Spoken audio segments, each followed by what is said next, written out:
in school or in our lives, all the things that you've allowed us to experience. We thank you, God, for being with us through the difficult times and the wonderful times. And we thank you, God, for your companionship and support.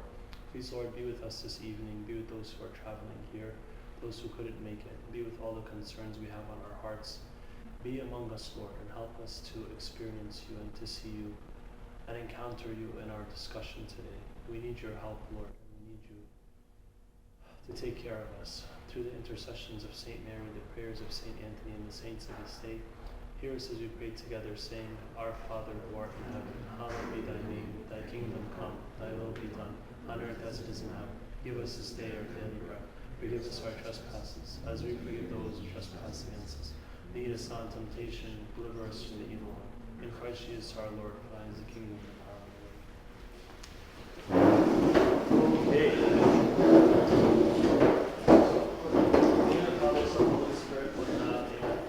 So today we have a topic called battling burnout.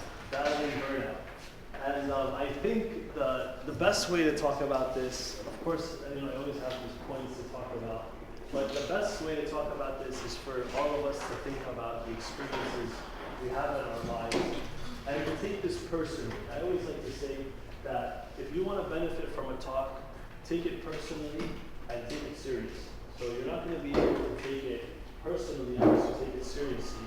And it's not going to matter how serious you take it, because you can take a very serious message, but it's going to mean nothing if you don't take it personally.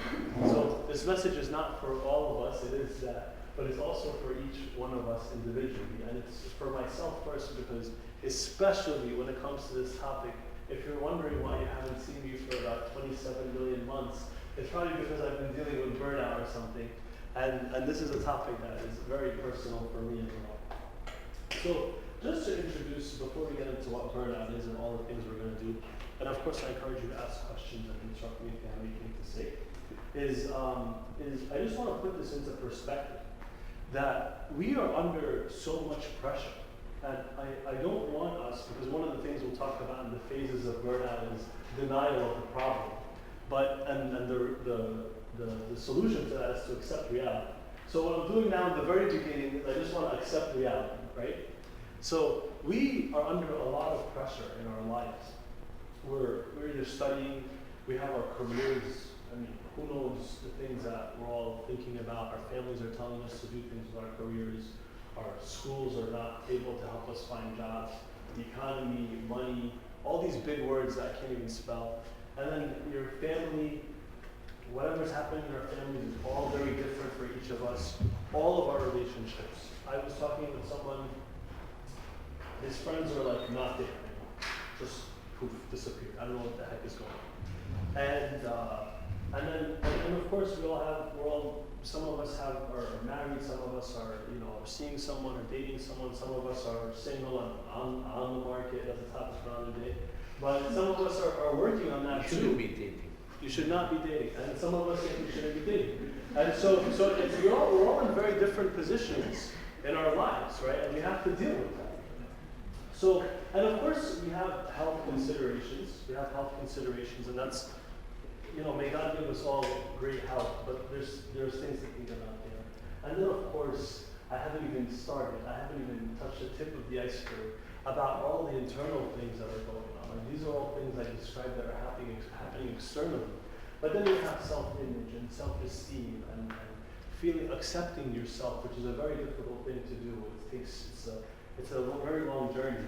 And we're all here adults active in the world, but who knows if we're comfortable with ourselves, which is a very difficult thing. So, and on top of all that, we're in this culture, we're in the American culture, and we're also in the New York culture. So the New York culture is complicated. It's really intense. I mean, it's like, take it easy for a while, please. Like, I just want to sleep, or I just want to just stop. Everybody stop. But in New York at 3 a.m., everybody's out, and that's what it is, and you're always producing. So we're in this very productivity-based, accomplishment-based culture. And even if somebody asks me for career advice, what do I do this, what do I do that, I'm always telling them, be able to quantify your accomplishments. be able to talk about all the things you do. And in the meantime, I'm saying this, but I know, like, this is not what God's about. God is not checking off, oh, look at all the things he did, look at all the things she did. They got these grades, they make this money, they do this thing in their lives.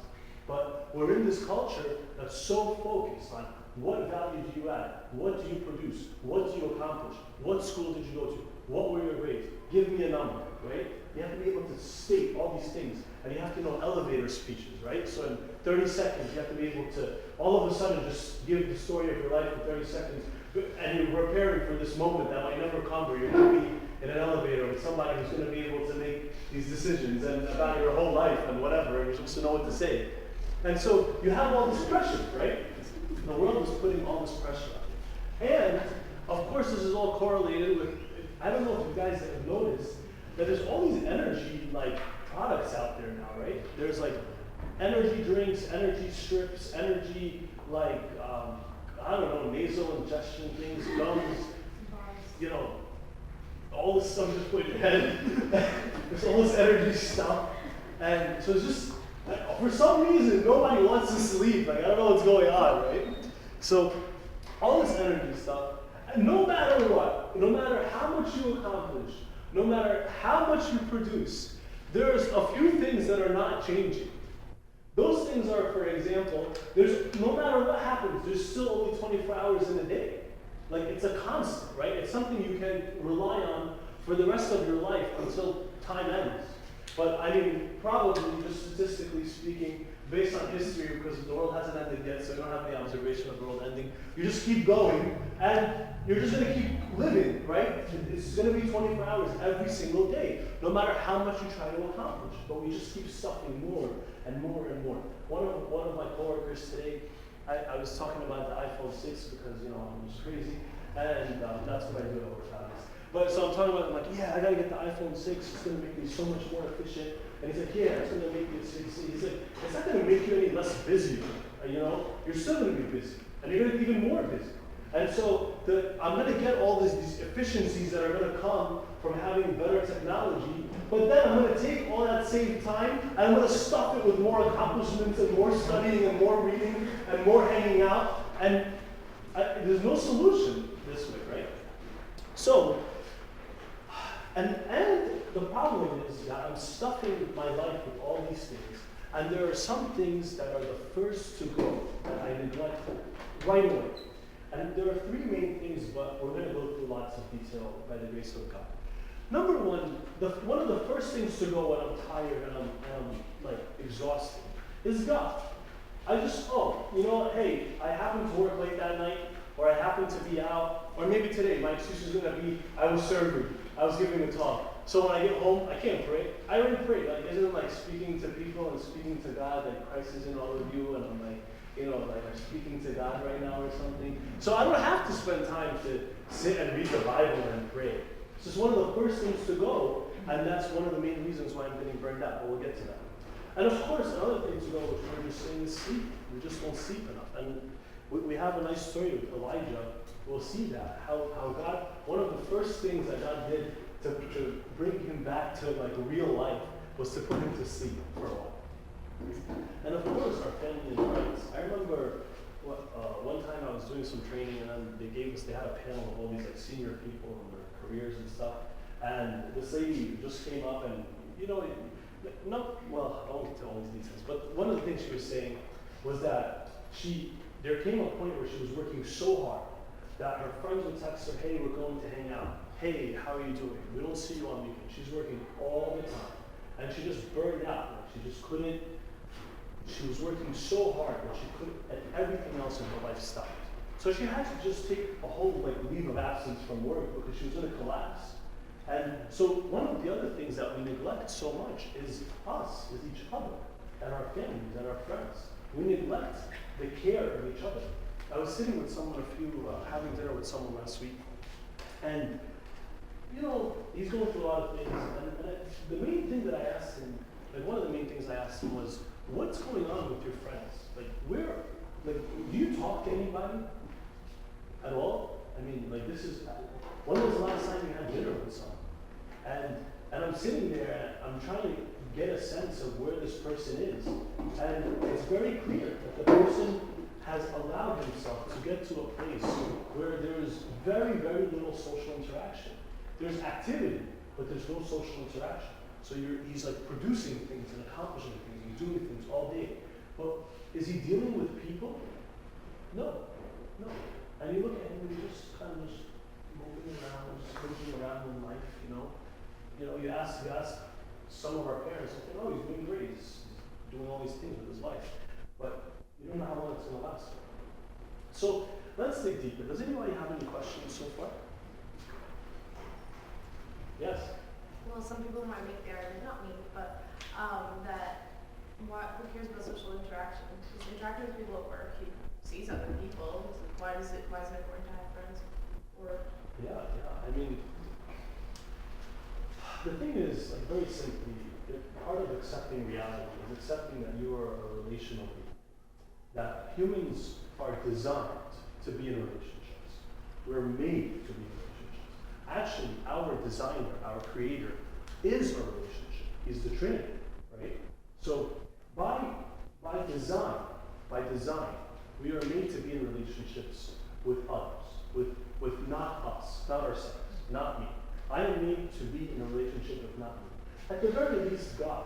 But in general, we already know from the Bible that in general, for most people, unless you have like this special grace to become a monk or a hermit or whatever, we are made to be in fellowship with each other. And that's how the body of Christ is designed, actually. But is it the target? There is definitely, none of these things by themselves are the target, right? So there is no, you cannot make social interaction the goal of anything. I socialize because of Christ. Like, I engage in conversations with people. Christ is the motivation, and the love of Christ is what compels me to live this life. But I'm neglecting the love of the pure, holy love of myself. That I know that I need interaction with people. I need it, regardless of how I'm feeling. I need it.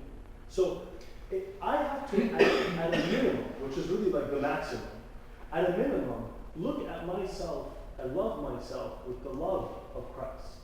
And that love of Christ and the Christ who loves me desires that I am in a healthy relationship with others.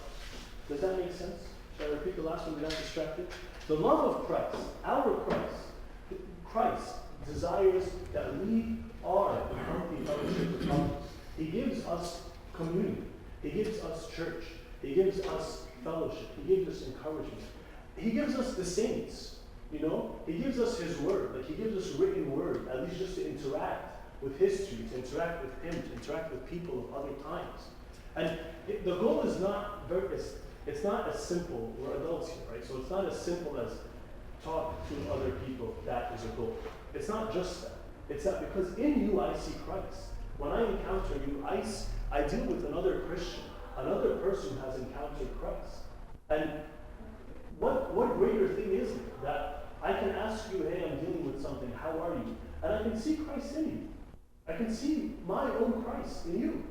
And that's my goal. That's why I interact with others. Because Christ is in each of us. That's the point. I hope that's really clear. And we are a means of Christ. We are a means of encountering Christ. So, and I'm just talking about it in a very simple way. That if that Christ is trying to give me something in my brother and in my sister, and sometimes it's my own weakness that I don't see this. But I mean, all of us here, I think, at some point in our lives, have served the homeless, or have served in Sunday school, or whatever we've done, right? And you know, some people are very like abrasive. They don't look all that.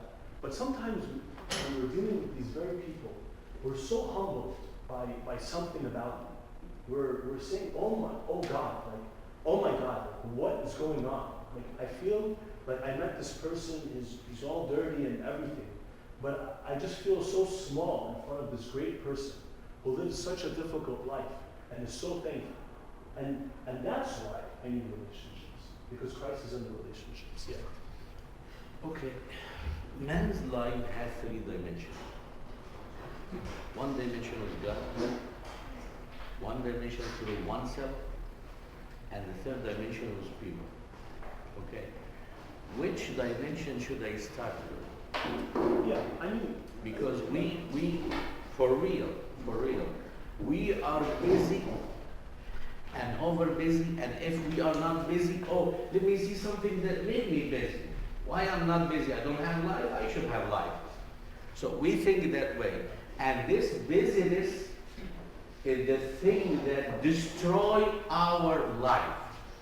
Because we don't have life. Because actually if you let me sit by myself, I will find that my life is vacuum, nothing. My reality is nothing inside. That's why I'm trying to get busy with something, with some person that always appease me, release me, give me some comfort, or yeah. so. Which relationship should I start with? Well, I really appreciate what you're saying. I really do. And the answer in when you cut life up that way is always God, right? So when I say that there is three dimensions, the answer will never be not God, right? It will always be God.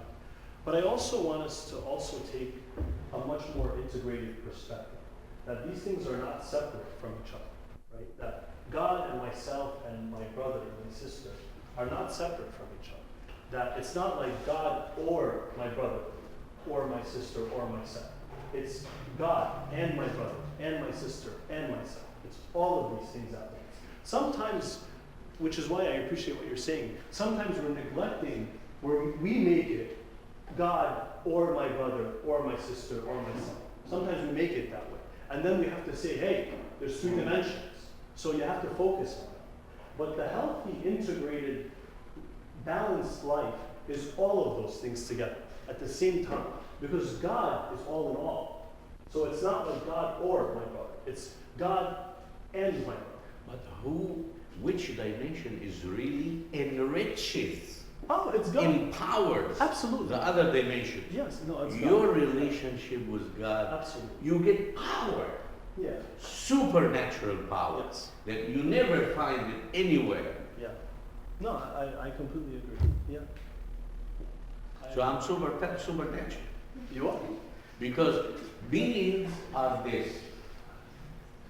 Animal, or you say like the inanimate things like the table, then the higher is plants, higher is animals, higher than animals, the crown of creation is human being.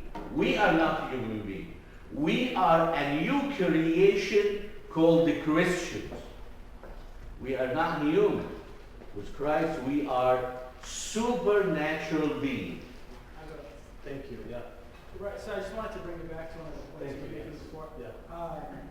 Like what you guys were saying, if, let's say you are kind of stuck in one of these, you're super busy and all that stuff's going on, and, you find you're so busy, and you drop everything so that you have all this free time? Okay. How, Yeah.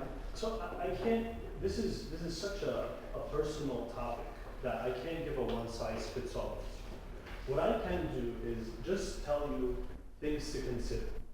But the actual individual personal prescription that you need is something you need to figure out. Most likely with these dimensions that we're talking about, and especially a father of confession or a spiritual father in your life. Like you cannot, because I can't ignore that sometimes we have different seasons in our lives as well. Like some people they have to study a lot right now, right? I mean, they can't spend all this time serving, or they just have to say no to hanging out sometimes. But you have to be very careful when you're in these seasons not to over invest in it. So okay, you already, no one's gonna argue with you that you have a lot to study. No one's gonna argue. Because probably most people don't know, so they'll be like, you know what, I don't understand half the words you're saying, probably sounds like you got a lot more studying to do, keep doing it. But then you gotta be careful. You see, I have this really safe excuse. I better make sure that, maybe instead of getting an A+ squared times a million, on this class, I can spend some time hanging out with people, or else I'm gonna burn out. So, but these things are individual things. And maybe some people are working so hard. I'm trying to remember, there was a story. There's someone I know who made a very like foolish decision in their career, and like they ended up just making such a silly decision where they ended up putting their whole family at so much risk financially. And I asked this person, I said, did you talk to anybody about this? You know, I said, no, I was just exhausted. It was too much work, blah blah blah. I just couldn't do it anymore. Whatever. I said, like, bro, all right, you know, like, just say you can't just drop everything and just make these like big, huge decisions. And one of the points I have here is that when we talk about why do I become burned out, is that I react emotionally instead of respond objectively. That sometimes I just have these quick, like instinctive emotional reactions to things, as opposed to responding with my mind, thinking, taking it easy. But I hope that's an adequate response. Okay. So what is burnout? What is burnout? Burnout is a psychological term, and I'm not going to focus on anything scientific here because I don't even know all that stuff. But a psychological term that refers to long-term exhaustion and diminished interest in work. That's on Wikipedia, the source of all knowledge. So, but in general, like just from a connotation perspective, people who are burned out are tired, they can't focus, they're active but not developing, they have feelings of hopelessness, and are sacrificing the wrong things. They're sacrificing the wrong things. So they're giving up things that they shouldn't be giving up. And it's not just being tired physically. So it's not just about my body is tired. Sometimes you can be getting all the sleep you need. Actually, sometimes in one of the symptoms of depression or having like a depressive symptom is that you could just find yourself sleeping a lot, right? They're sleeping a lot. So their body isn't really that tired. They're getting sleep. They're getting sleep. But their mind is just going all the time, or their heart is just going all the time. They're just dealing with so much. So you can be burned out emotionally or psychologically or spiritually. You can be burned out. And spiritually it's hard to detect. And again, guys, we're human beings, so and we're in time, so we make these distinctions. We put dimensions, we put we structure things in ways, right? But remember, for God, it's all present, it's all one. All these things are integrated, right? So it's not like spiritual by itself and not emotional, or physical and not spiritual. It's all integrated. So this is not what God called us to do. Just to be very clear, because as Orthodox and sometimes just in our Arab influenced culture or in our misunderstanding of what Christianity is, we think that the goal itself is to suffer. Okay? Suffering and being burned out is not a goal in and of itself. It is definitely something, at least suffering, is something you will experience as you walk with Christ and toward Christ. But my goal is not to suffer. My goal is Christ, and there is suffering to achieve that goal. Okay? Right. Is that clear? So, because sometimes we think, oh, I don't know, I just want to get closer to God, let me suffer and hurt myself and stuff, right? I just want to suffer. Why are you suffering? Because I want to get close to God. No, take it easy. That's not what God didn't say suffer. He said, you will be persecuted, but be of good cheer because I've overcome the world. Like the point is, be of good cheer. I have overcome the world. Let me put all this stuff into perspective. But they're going to persecute you. But be of good cheer. Focus on that part. That's the goal, right? Right. Okay.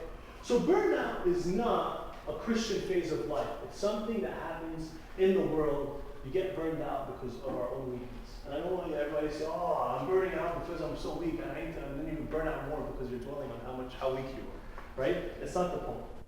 Now, there's again, we just take different models and perspectives. So there's some psychologists put together this thing you can find on Wikipedia about the phases of burnout, and they don't all happen sequentially necessarily.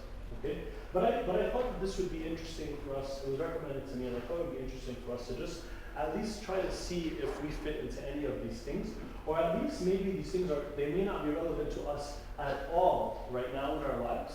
But just remember these distinctions because one day it might relate to you. And you're gonna say, oh, I remember somebody told me to pay attention to that. It might be an issue. Are you guys with me, by the way, or you're bored, or what? With me? Nice, fantastic. All right, so 12 phases of burnout, 12 phases. Number one, and this is not just at work, is that we have a compulsion to prove ourselves.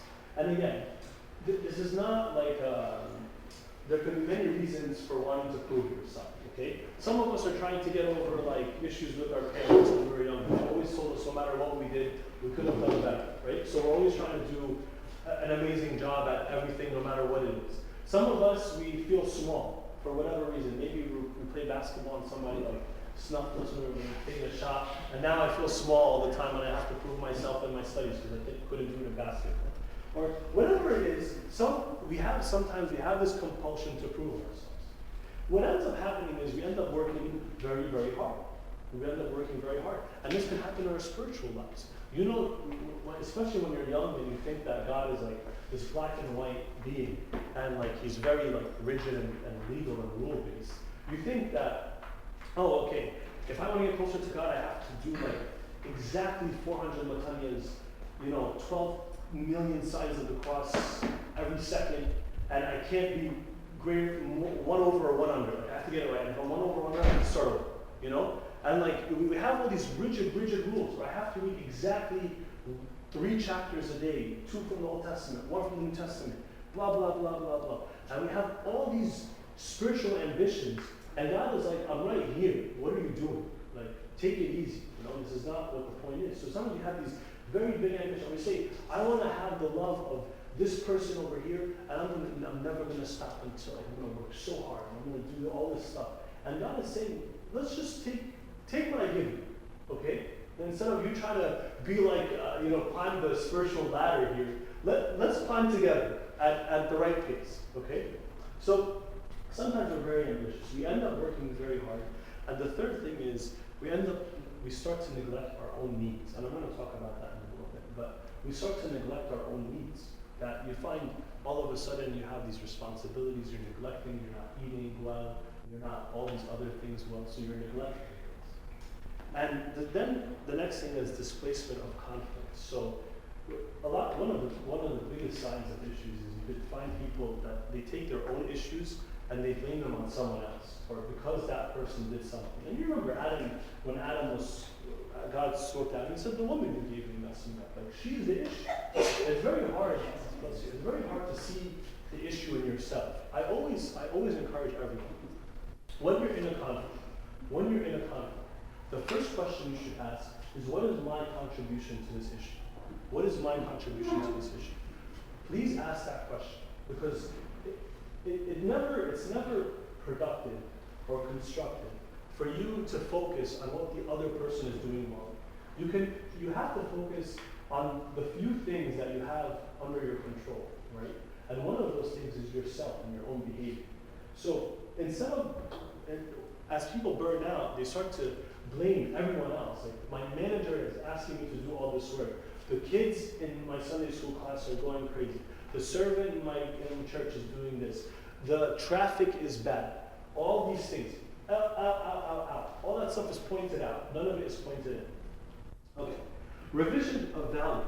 So the things that used to matter to you, all of a sudden, they stop mattering to you as you're starting to burn out. So you find people who used to love their families and spend time with them. All of a sudden, that's not as important anymore. The people who used to love prayer, all of a sudden, that's not important anymore. The people who used to not lie, the people who used to, were very into their exercising. All of a sudden, these values start to dissipate. And then denial of emerging problems. So if you get confronted, or if somebody tells you there's a problem, or if you feel there's a problem, you're like, no, there's no problem. The next few things are withdrawal. So again, be very concerned, guys, especially when you're looking at your friends as well. If you find someone pulling away regularly, of course, we all have our things. I mean, it's okay for someone to need alone time, and we'll get to that. But if you find one of your peers is pulling away, and over time you're just not seeing that person anymore, that's one of the main reasons why we tell you, who hasn't come to church for a while? Go find that person. Because it's not simply because we just want to fill the seats. It's because there are people who need need something. There are people who are in need. And one of the indicators of a need is that the person is withdrawing from their social group. And it's an indicator. It's not an indicator of my service is failing. It's actually God is saying there's an opportunity to serve because somebody needs something. You have to address this. It's a red flag. So the next thing is obvious behavioral changes. And I'm just saying these things so you can have an eye for them, so you can see them. And then depersonalization. I remember when I first started working, depersonalization is losing contact with yourself. I remember maybe 8 months or 9 months when I first started my full-time job, working full-time. I remember I was in the house and I was going to say hi to my sister, and I used to live in the basement. I don't have any mirrors in the basement. So I never actually see myself, right? Unless I'm getting ready, like I'm shaving in the morning or something. But then it becomes a routine and you forget. Like it's like you're seeing yourself in the mirror and you're like meditating on your beauty or your handsomeness, right? Maybe no. But so you just do you're in your routine. But then I remember one time it was the end of the day, so work wasn't as much on my mind as it was in the beginning of the day. And I go to my sister's room just to say hi, and she had a mirror there. And she was on the phone getting off, and I'm just looking at the mirror, and I said, oh my gosh, I miss myself so much. I feel like I haven't interacted with myself. I forgot what I look like. It's so much has changed. My face looks tired, and so you can spend so many hours in your own body, in your own mind, with all these feelings and doing things and representing yourself, but you actually don't interact with yourself. How are you feeling? What are you doing? Where are you going? What do you care about? What's changing? Do you like what's happening? So these questions, I need time to do that with myself. I need time.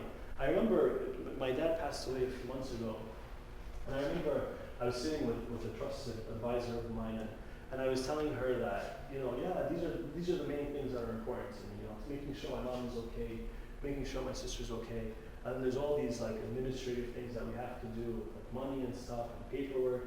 And then she's like, I think it's very telling that you're not anywhere on that list. And I'm like, that's why you're still my advisor. So I said, that's so interesting. So she said, you got to give yourself time to grieve. And I said, wait, okay. And of course, I'm in my accomplishment, productivity-oriented mindset. And I'm like, all right, what do? I gotta go grieve. I gotta do this. And so what are the steps? What books do I have to read? What exercises do I have to do? I gotta grieve. And then she goes to me. She's like, Makar, you just have to give yourself space to grieve. It happens by itself. And so I said, okay. And I ended up, and I was really busy at work, but I had to be able to take time to just be alone, to process things with myself. And that's exactly, we'll get to Elijah because he's a great story in this area, where God took him to be alone, right? He took him to be alone, and he gave him food, and he told him to sleep, and he woke him up, and then he gave him food, and he told him to go to sleep, and he woke him up, and he gave him food, and then he started to hear, God started to do all these signs, and then God said that God wasn't in any of those signs, and there was a little still small voice, and God spoke to him in that silent time. The problem is we never let ourselves get to these points to hear God. But we'll get to that. So depersonalization is when you lose contact with yourself.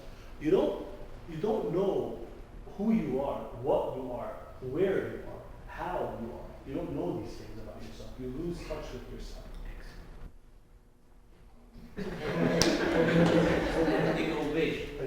All right. The next one, there's 3 more, is inner emptiness. Inner emptiness.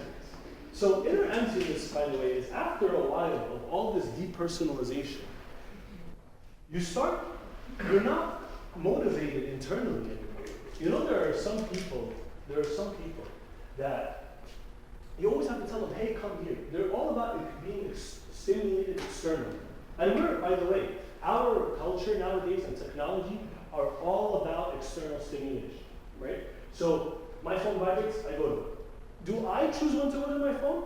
Or I go to my phone when it asks me to go, right? So I'm waiting for a vibration. I'm waiting for a ring. I'm waiting for a notification to pop up on my computer for an email. I'm waiting for a phone call. I'm waiting for these things. All my motivation is coming from without, so from outside of me. But I'm no longer motivated from within. Because after a while, I lose touch with myself, so I don't even know what my internal voice is. And I'm so used to serving the world and running around and doing all these things for everybody else and just responding, reacting, that what ends up happening is I'm very empty inside because there's no substance, there's no content. I don't have ideas of my own anymore because I'm being fed them from outside. I forgot how to think. I forgot how to create. I forgot how to do all these independent things. So I end up being empty on the inside, and the only way to fill that is to give yourself a lot of bad things, right? And that's why people get addicted to drugs, to sex, to alcohol. People, if you just step back, depending on where you are in this, like in the nightlife of, especially New York City, but in general, it's just like this when you become an adult for some reason.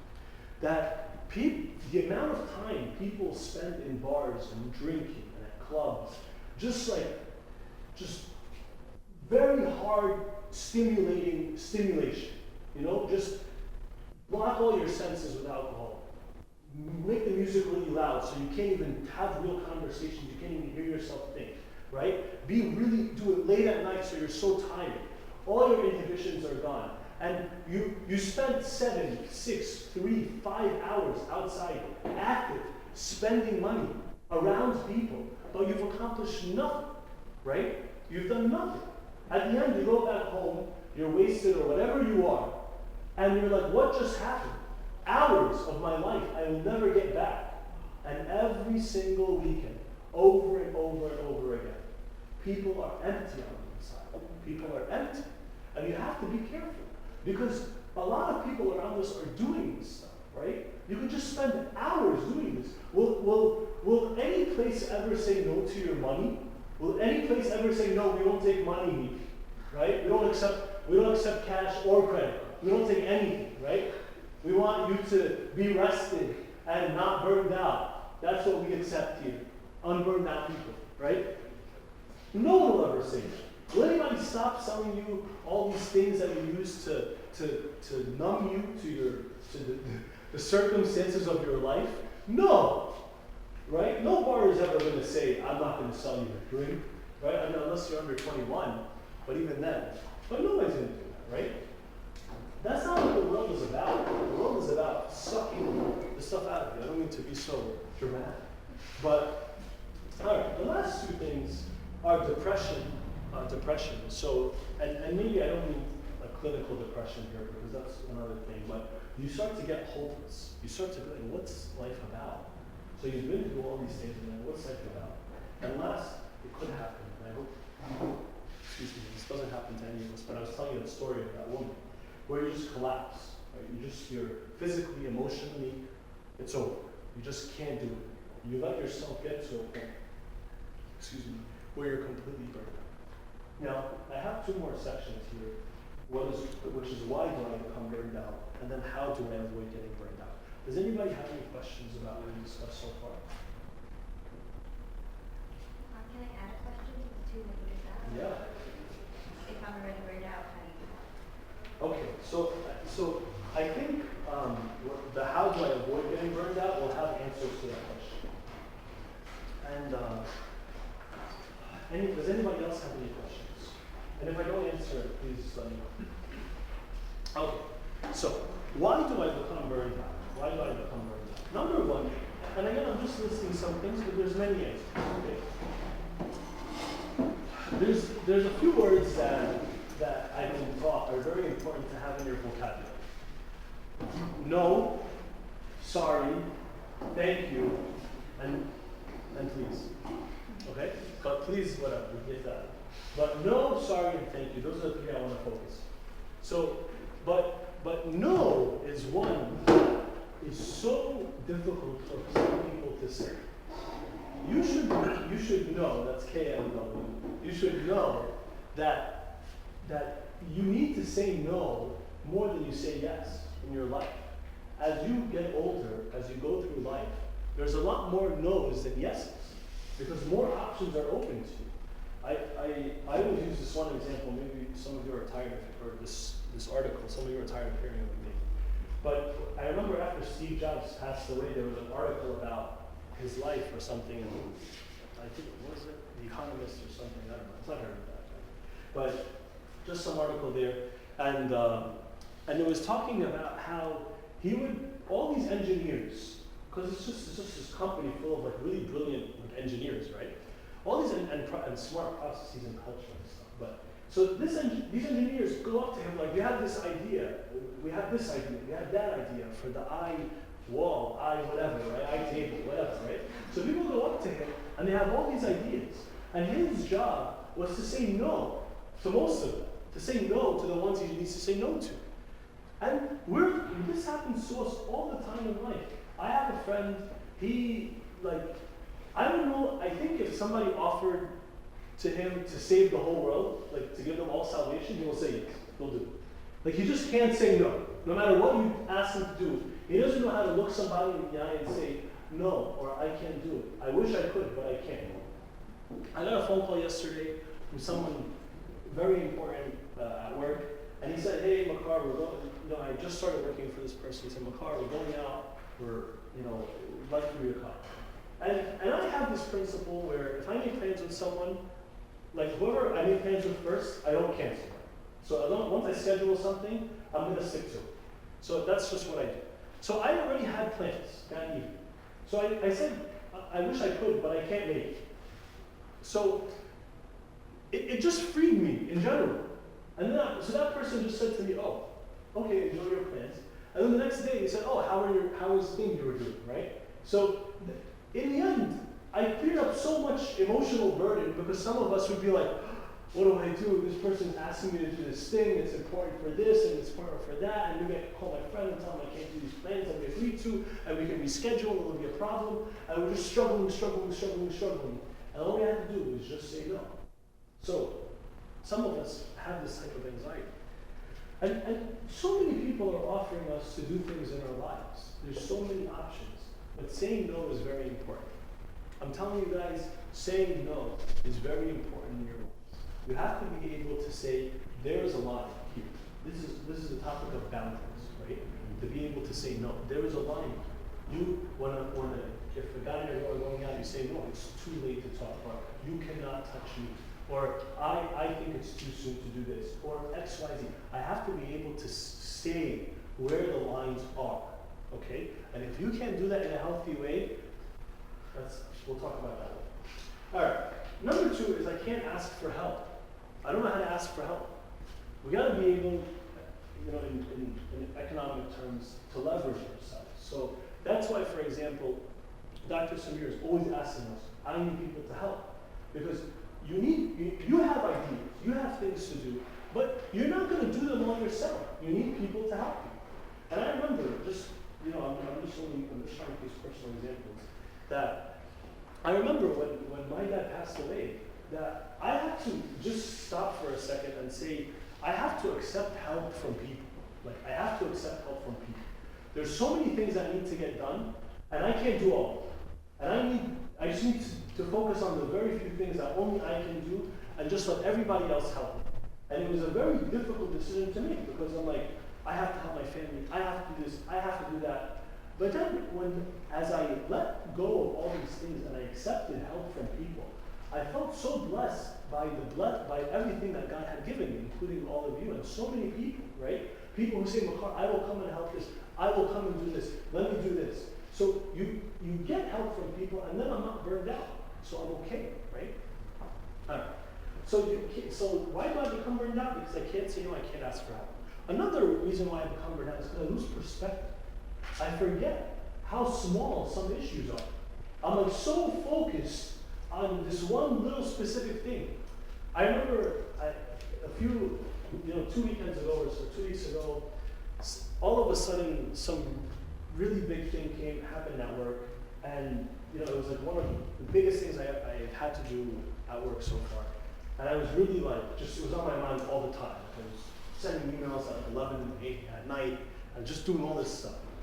And then I just said, you know what, I was planning to go on a trip that weekend, so I said I'm going to go on this trip, and I have to, like, if I'm gonna enjoy the trip, I have to forget what's going on at work. I just have to. And then I thank God it took me like a few hours into the trip to forget some of these things. And I was having a good time. And I said, you know, in the middle of that time, I just remembered, this is what life is about. Life isn't about all these things that we're so attached to, all these deadlines that are going on, taking this exam, doing this thing, achieving that. Life is much bigger. And that's what I was telling you that your social life will help you to do. This will help you put things into perspective. I was just sitting today with some people who have children, and they were telling me that once you have kids, they will help you put all this work stuff into perspective. Because they are what matter. Your kids are what matter. All that work stuff is just a means to live. But the kids are what matter, and they help you to put things into perspective. So sometimes I get burned out simply because my perspective is skewed. The next thing is I neglect myself, and I just have 5 quick things about neglecting myself. Is I don't spend time alone. I don't spend time with God. I don't spend time with friends. I live an unorganized life, and I don't sleep. Okay, so I don't spend time alone with God or with friends. I live an unorganized life, and I don't sleep. And when I mean by unorganized, I don't mean, maybe I should, instead of saying unorganized, I should say maybe a negligent life. Like some people simply just don't take care of their responsibilities. I remember I had a friend who was going to risk not going to graduate school because he didn't pay the bill for a library book like many years ago, and it hurt his credit so bad that he couldn't get a loan to go to grad school. It wasn't going to work out. He wasn't going to get a loan to go to grad school. And I'm thinking to myself, like, bro, just pay your bills. Just pay them. Just pay your bills. And it was an issue. So sometimes we create this stress for ourselves. Our lives are not organized. We're not responsible adults. And we allow ourselves to get burned out. For example, if I have studying to do, I just have to organize and just say, studying takes time. There are 24 hours in a day. I need to take some of those 24 hours and say I'm going to use those hours to study. And if I don't do that, I'm going to get burned out because I'm going to be demanding much more of myself than I can give. So I live an unorganized life, but I don't spend time alone, meaning I need time to just process life. That time when you sit alone on your bed sometimes and just stare at the ceiling, when you're tired, is very valuable. The time you spend with God, I cannot, and in the how do I avoid getting burned out, I'm going to talk more about your time with God. But you must, to be a healthy person, dedicate some time in every day to be with God. Because He is the only true source of comfort. He is the only safe place in your life. He is the only safe place. And I'm so sad to see that I and some of us neglect this free gift of God Himself, that He's available for us. He says, come, let's just be together for a little bit. He's inviting us at all times. All I have to do, and it's so easy to spend time with God. It's not hard. All you do is say, okay, I'm going to spend time with God.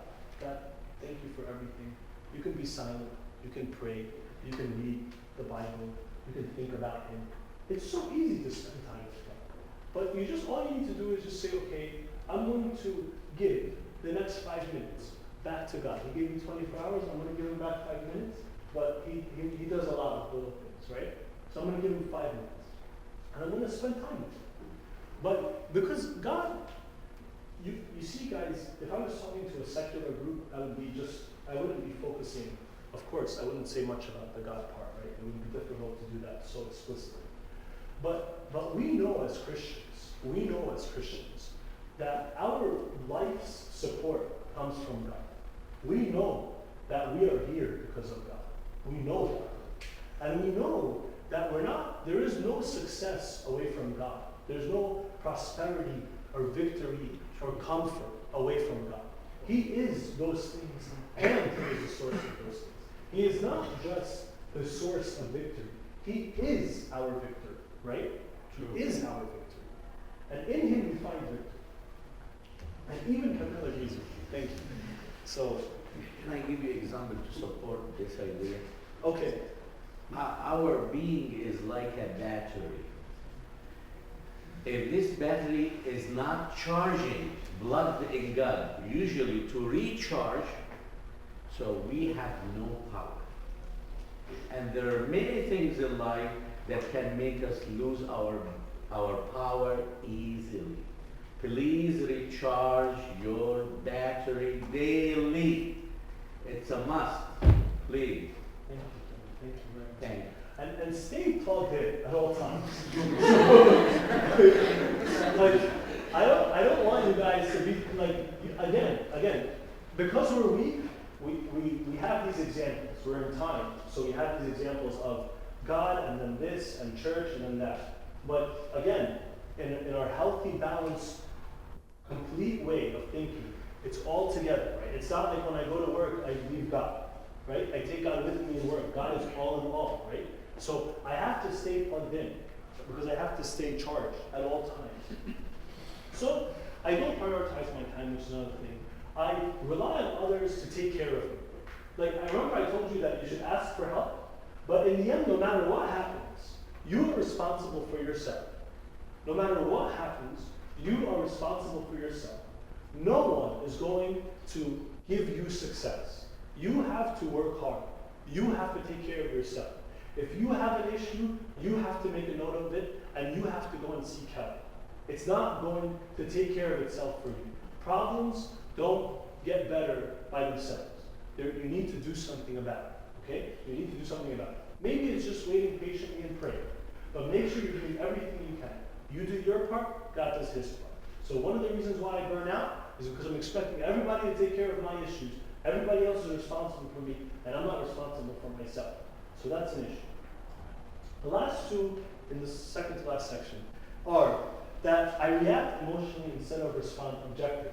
When faced with an issue or any conflict, if the majority of my reactions to things are all just these emotional, instinctive things. Like somebody says, "Hey, you're ugly," you say, "Hey, you're fat." And somebody says, "Hey, I don't like what you did." Well, shut up, you know, and all these things, right? And you're just saying, you just come out, whatever comes out. Over time, you're gonna find you're digging yourself deeper and deeper into these pits that you're gonna burn out trying to get out of. You have to think before you do things. And the last reason of why I become burned out is I fail to accept my limitations. Guys, as adults now, let me put this in a different way. I remember a friend of mine, she got back from a job interview, and she said, "Hey, Makar, blah, blah, like, how did it go, blah, blah." Like, yeah, they asked me all these questions, like, what did they ask you? And like, oh, they asked me like what I did, what my resume is. And then I'm like, oh, and like, she said, yeah, and they asked me what my weaknesses were. And I'm like, oh, okay, what did you say? And I expect her to say something, because everybody should know that when they ask you what your weaknesses are, you gotta say something. You need to have your answer ready to go. She's like, oh, I don't have none. What's the next question? I'm like, first of all, you said I don't have none. So she did not get the job. She did not get the job, just to be clear. But if anybody asks you, what are your weaknesses? What are your vulnerabilities? Where are your common pitfalls? Where do you mess up? What types of people best support you? Like, because you need support, we all need it. You need to have an answer. I fail to accept my limitations. I fail to accept that I need 6 hours of sleep a day. I fail to accept that every single day. I don't know why, right? Or that I can't study this topic or this subject never fits in my head, no matter how many times I try. Or that no matter what, I can't do the 12,000 signs of the cross in a second. I can't do it, right? So I need to accept my limitations in my life. All right, how do I avoid getting burned out? That's the last section of this comprehension. All right, there's 7 things. How do I avoid getting burned out? By the way, we went through a lot very quickly, so, all right. So, because you're all so quiet. So, how do I avoid getting burned out? Number 1, maintain a consistent spiritual diet. Because the problem is that, you see, stress happens when you have these like spikes in things, right? So I remember at one time we were studying why retail pharmacy is so stressful sometimes. And it's because a lot of times they have to deal with like all these, like they have to switch very quickly between all these different tasks, right? Like call the insurance company, call it out. Go back to the counter and start counting these pills, making sure you got the right thing.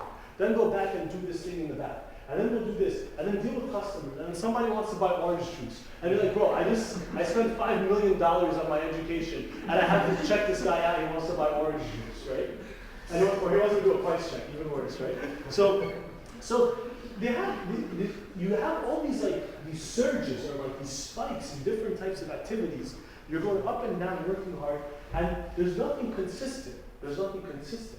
But if you maintain a consistent spiritual diet, it's something you can always fall back on, right? So you can always say, in the end, at least I have my God. At least I have that time with Him at the end of the day, or the beginning of the day. I have my time.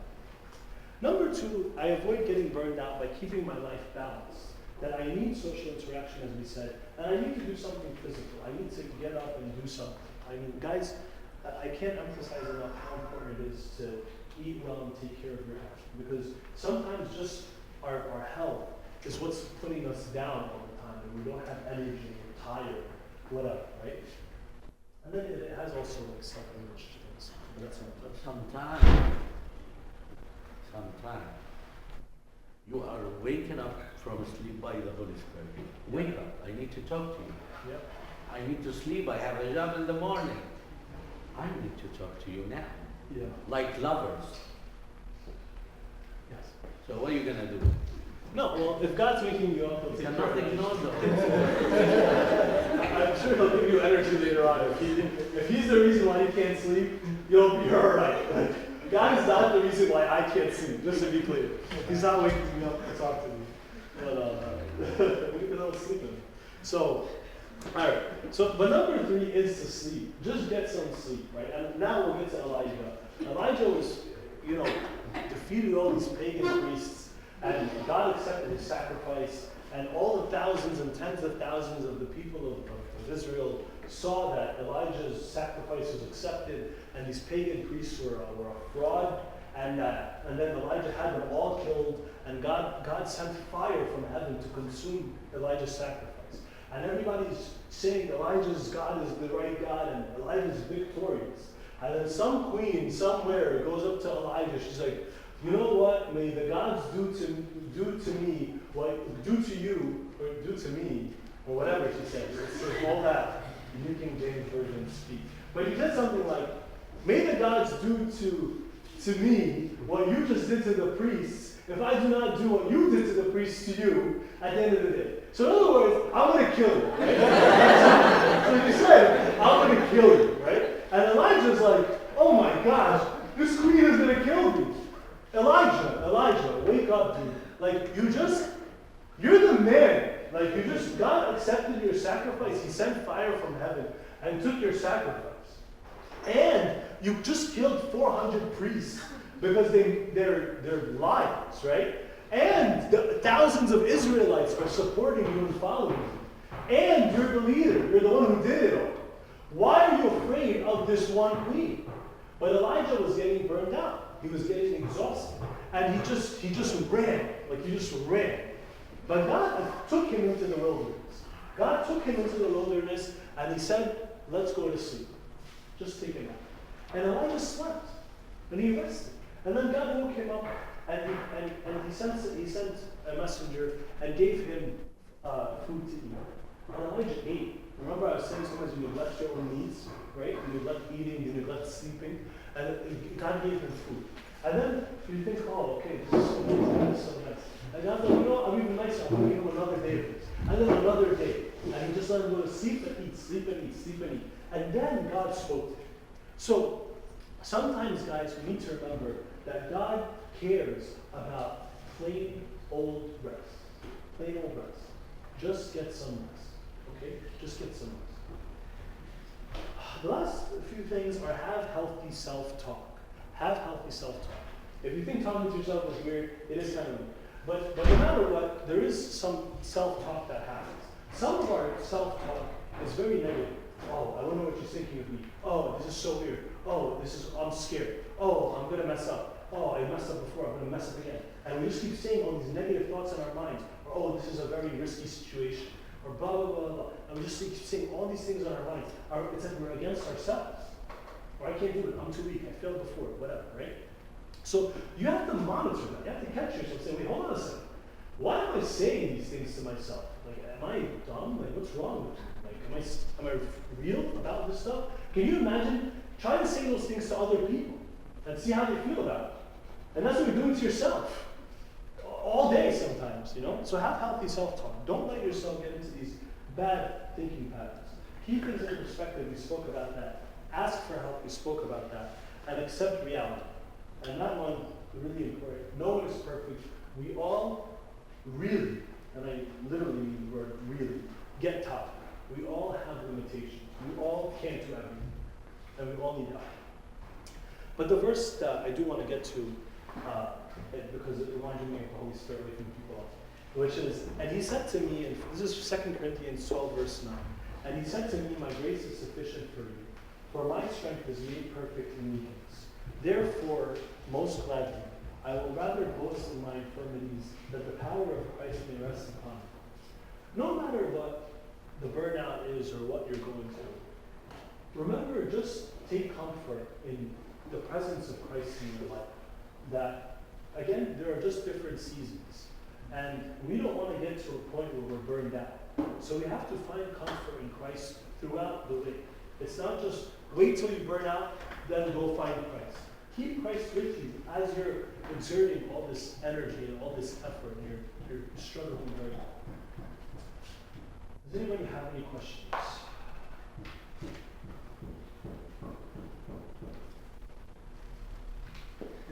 Are you done? Yes. All right, glory be to God forever. Amen. Thank you. Good job. Thank you, Mark. It's nice to see everyone here, guys. That's,